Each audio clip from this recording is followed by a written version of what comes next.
is my challenge in everything that I take on in my life. Is if I can surprise myself, then I will end up surprising my audience. And if I surprise my audience, then they don't ask me questions. We want to do a performance and nobody asks a question about it and says, oh, you didn't prepare for that, you look like you were sleepwalking through that one. You know, I mean, that would be the biggest result. I think the most important thing in life is to go in there. And how you prepare is a director like Prakash, who gives you a lot of material, a lot of content. You know, he gives you mannerisms, he gives you a dialect which maybe you're not comfortable with. I used to record it on my iPhone. I used to hear it. He used to read the recorded lines that he written and how he used to say it. And I used to hear it on my vacation, when I'm vacation with my kids, and every time they're screaming and shouting out over too much, I used to do Prakash to my ears.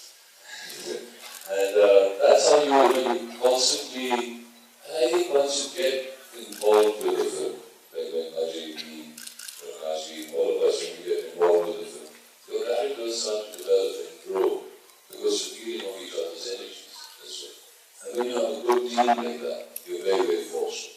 The worst thing is when you go prepared, but everybody else on the set is not prepared, and nobody's in sync with each other.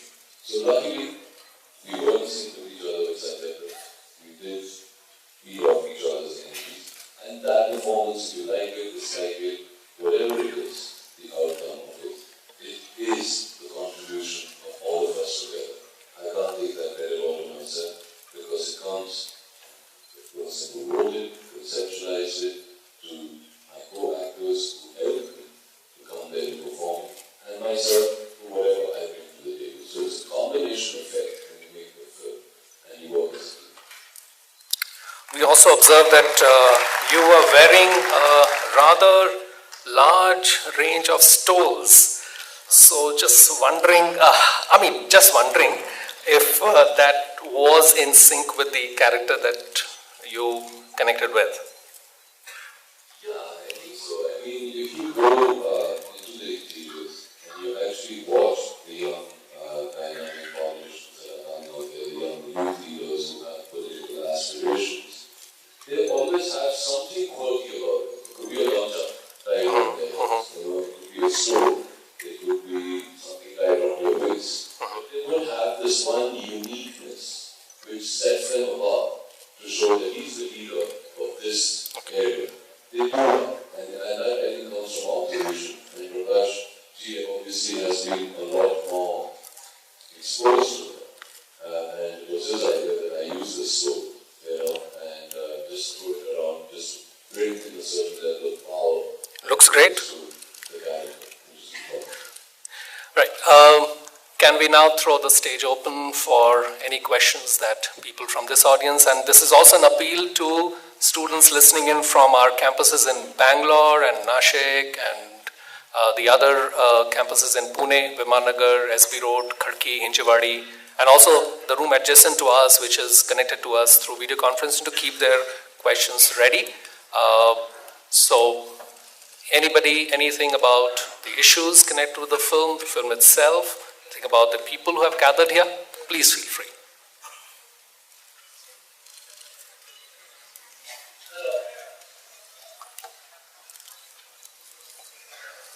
I think you can start.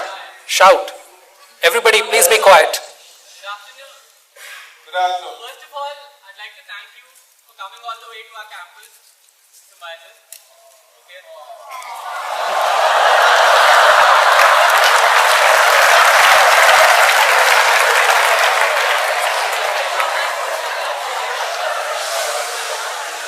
We are all actually welcoming you. Now, my question is, as you've shown in the movie that the fire, towards the end of the movie, like the message that you portray, Ajay Devgan says that, you need to keep that fire in yourself to bring upon a change. But in today's current India, looking at the situation, look at the people around, the middle class people and the common man. Do you really think as a part of the common man, carry that fire in them for a long way. Because I'm sure most of us are working, most of the people, common man, maybe they can go for a strike or they can go for this change, initiative for a week or so. But I don't think they can carry it forward. That's what happened in Anazare campaign as well. You're just asking his advisors about your So, post. how can you get, do you think you can bring the same on in today's India today? I wish I could, have straightforward answers to that. I think it's a process which has begun. When we say the revolution has begun, see, 10 years ago, 15 years ago,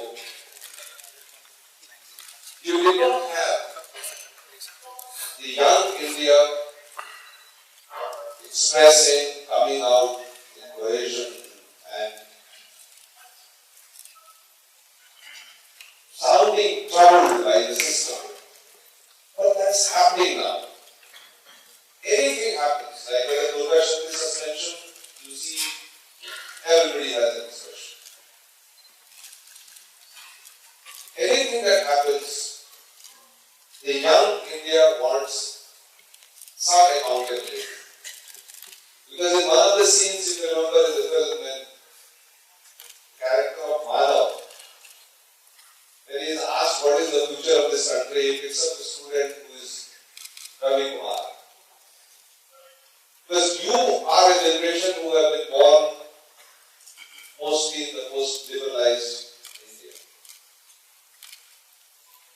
You are a generation who are working hard, studying hard, trying to create your future, and you are self-dependent. You are not dependent on the government and its institutions. You have several options, you have opened options, you are innovators, you are entrepreneurs. You are earning and you are paying taxes.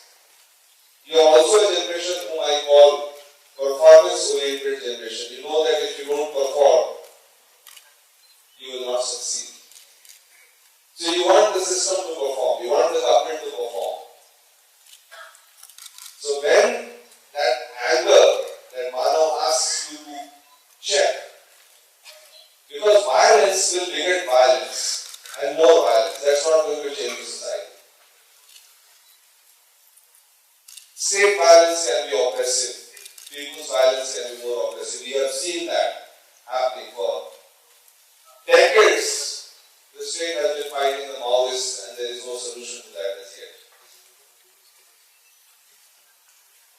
So what he asks the young people is to case their anger and change it into a revolution. A revolution which will be non-violent, a revolution which will make the democracy of this country far more accountable. Ask the systems to perform and create a leadership which is more bent towards serving the people than lording over them. That's what he needs to say. Thank you. Can we now just move across to our farthest campus? Are the other campuses, I hope they can hear us. Bangalore, who's online? Which center is this?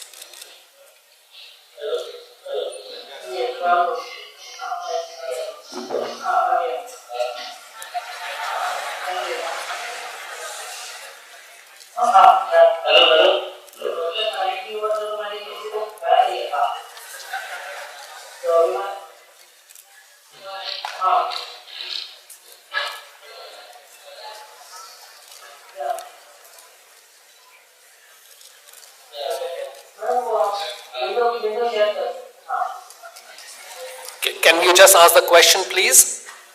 You had mentioned that the Prime Minister should be called Pradhan Seva and not Pradhan Mantri. Don't you think Narendra Modi, BJP and the RSS will maintain this? Okay.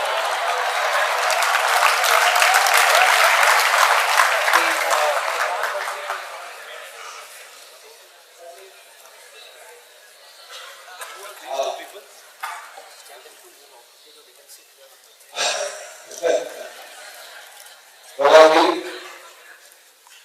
really think that the political parties will give in so easily and start calling their leaders as sevaks. They are not attuned to that. The political parties and the hierarchies and the hegemonies, they will continue to function. They have the mindsets which are mainly a feudal mindset. Sevak, Swayam Sevak son is a different thing, but the moment they become political leaders, they don't like to be called sevaks, they like to be called maliks. They behave like maliks. My suggestion to call Pradhan Mantri and Pradhan Sevak was primarily to send a signal so that attitudes change. I mean, that's not going to make a lot of difference, but at least the attitude of the people and the attitude of those in governance will change. That was the whole idea. I hope and pray that the reality changes more than the symbolism. That was a good one from Bangalore. Can we move on to Nashik? Can Nashik hear us? Can we hear them? Is there a question from the Nashik Center? Hello. Hi, come on, go on. Hello. Try. Come on. Good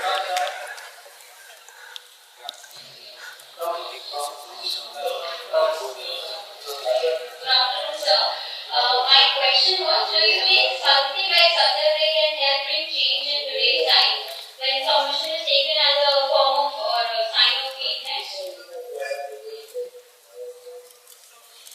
Can somebody repeat that question, please? Can you repeat the question? Can you repeat the question, please? Sure, sir. Do you think that Satyagraha will be able to bring any change in today's time when submission is taken as a sign of weakness? The process of the film. Submission is taken. Yeah, of course, you should never submit. You should always be able to negotiate. Well, Satyagraha primarily is not a guarantee to success. Satyagraha is the right to be able to protest. When you believe in something which is true, you will insist for it as a Satya ka Agraha. And you will be prepared to go to any length to be able to instill that truth in the system of the society. And if you are prepared to do that, Satyagraha will lead you to success, and we have seen that happen in our society. But it should be true, honest, and it should be non-violent. Absolutely. We'll come back to the present space. Somebody from the that lady in the center there. Just a moment, off-center campuses. We have come back to Lovely. Hello. Good afternoon, sir.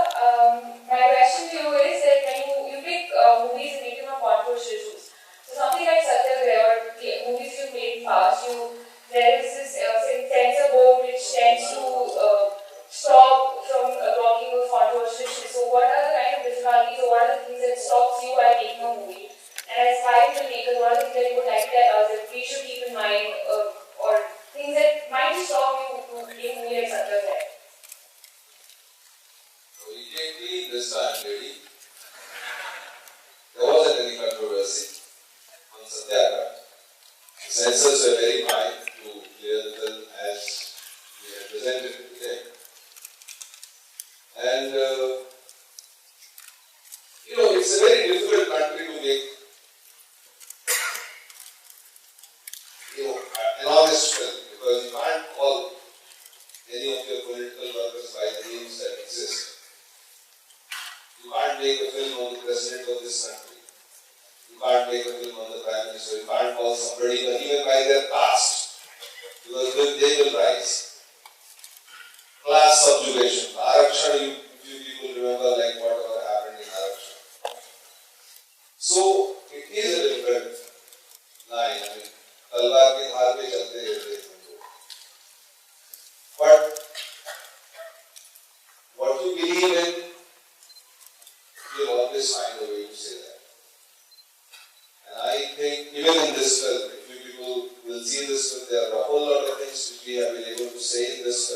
generally people will refrain from saying about the police or the politicians or various political parties without really naming them. We have been able to say all that. So don't be afraid. Don't be afraid of the censor. First take the film, then you get it cleared by them. Can we take in some last question from the center? Yes. Can we move to the center, please? Yes, that lady in the center there. She was the first to raise her hand. Okay, the gentleman will do as well.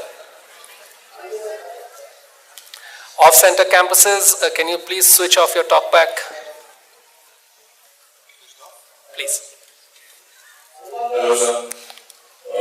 There's a lot of citations on your poster from Radio Mirchi and everywhere. So I just wanted to ask you, will such movies continue to be made even after this current trend of revolution and all ends?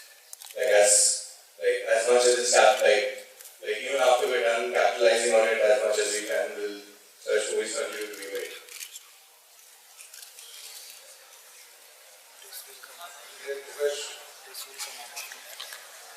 Did you mean to say whether once we have achieved what we want to achieve, will we continue to make movies like this? No, will there continue to be movies which provoke people's thought even after nowadays we have movies nowadays which, especially in the last 4-5 years, which show revolution and young people and all of this because of it's become almost like a trend in mainstream cinema as well. So is it just another trend or will there continue to be thought-provoking movies? The thing is that this new age, new young directors are coming, new writers are coming, and I think the subjects like these are connecting with the audience. There have been several films in the past made on realistic issues, realistic things like recently Madras Cafe, which connected with people, and D-Day, which he was there. He made several films like Aharan, Gangajal, which connected with people. I would take Rajniti's name because Rajniti was a big drama. It was more like a kind of epic, not really related. Only had characters from Indian dynastics kind of politics. I think filmmakers, storytellers, wherever they will find a story which is worth telling, they will continue to tell. For us, the movie comes first, which is like you have to tell a story in a very engaging manner so that people will come pay for the ticket and see the film. And we are able to say some things very cleverly and let you take things back home so that you can think about it. It comes as a bonus. I don't start a film from the point of view that, okay, fine, this is the social issue I'm going to take in the film. I actually look for a story. And then I have the stories sort of developing with me. I try and find what my characters will talk. Like instead of a boy meeting a girl and having a problem, family problem in the marriage, I'll probably have an ideological problem with two of them meeting. That will be the difference. But there will be romance, and there will be an item number, and there will be drama. And there will be characters who are like powerful, but like within the realm of reality. I'm sorry, that's as much time as we had for this interaction, and because I'm coordinating this event, I thought I'll reserve the last question for myself. And because there are a lot of media and communication students here, sir, as I promised in the beginning, something related to the craft of filmmaking. For example, when you are orchestrating scenes where violence just breaks out, the camera takes a higher angle and you arm across the scenario, and we see this in the foreground we see the statue of Gandhi and primarily his legs. Or when there is a discussion or a debate, we see portraits of Nehru and Gandhi in the backdrop, which are not entirely out of focus. Do you plan this as a part of your composition, or does it happen accidentally? This is one of the biggest challenges when we teach students. They'd like to believe it is happening accidentally though.